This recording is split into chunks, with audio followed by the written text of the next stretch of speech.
murders. He mistakes lawful use of force for murder and it's not. He's an out-of-touch rich guy who doesn't know what he's saying. If Mr. Tarantino was robbed, Mr. Tarantino's house was broken into, think about who he would call. I have to call the murdered the murdered. He should be ashamed of saying that. I don't know who appointed Mr. Tarantino an advocate against police, but the fact is what he did was very irresponsible. He's standing in the blood of a murdered New York City police officer, and I think that's despicable. I have to call the murdered, and I have to call the murderers the murderers.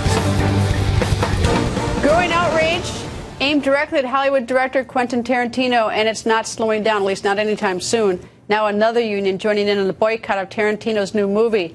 The National Border Patrol Council slamming the Oscar-winning Tarantino after he called cops murderers at an anti-police rally in New York City. National Border Patrol Council Vice President spokesperson Sean Moran goes on the record. Good evening, sir. Good evening, Greta. Why did your organization call for this boycott? We want to stand with our brothers in the NYPD and other police unions. For far too long, Border Patrol agents have had a target on their back. So we know what they're going through, and it's time for this nonsense to stop. You can't call out police who are simply doing their jobs and responding to crime in our communities and make them the problem when that is far from the problem.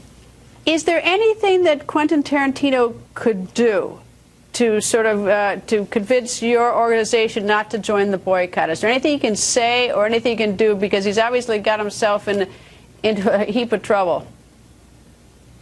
No, I don't think there is. We stand with our brothers and sisters in law enforcement. Law enforcement officers in this country are being targeted, and that needs to stop immediately. And when you have rhetoric like this coming out from somebody who has a very bully pulpit, they need to talk about the real cause of these problems. And I think people should realize when your own father calls you out, you're doing something wrong. And we talked to Tony Tarantino today.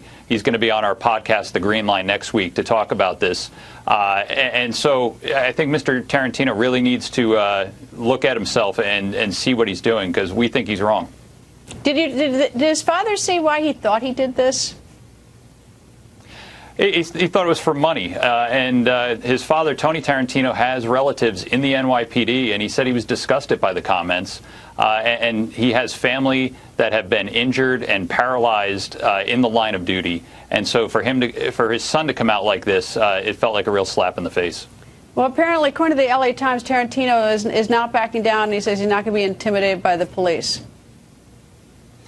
Well, we're not going to be intimidated by those in Hollywood who are going to shoot their mouths off and say things that are going to put law enforcement in danger. We're going to speak out, and we're going to make sure that with a united voice, we oppose the people that incite violence and use rhetoric against us. We respect this First Amendment right to free speech, but there's a line that's been crossed. You don't go into a theater and yell fire, and you don't try to incite violence against law enforcement officers. Well, he hasn't asked for my advice, but I think for starters he might want to visit the National Law Enforcement Memorial here in D.C., where there are over 21 or 22,000 officers' names who died in the line of duty etched into the wall, and it might begin to sort of shift his sense of reality. But we'll see what he does. Probably nothing. Anyway, Sean, thank you very much for joining us. Thanks for having me on.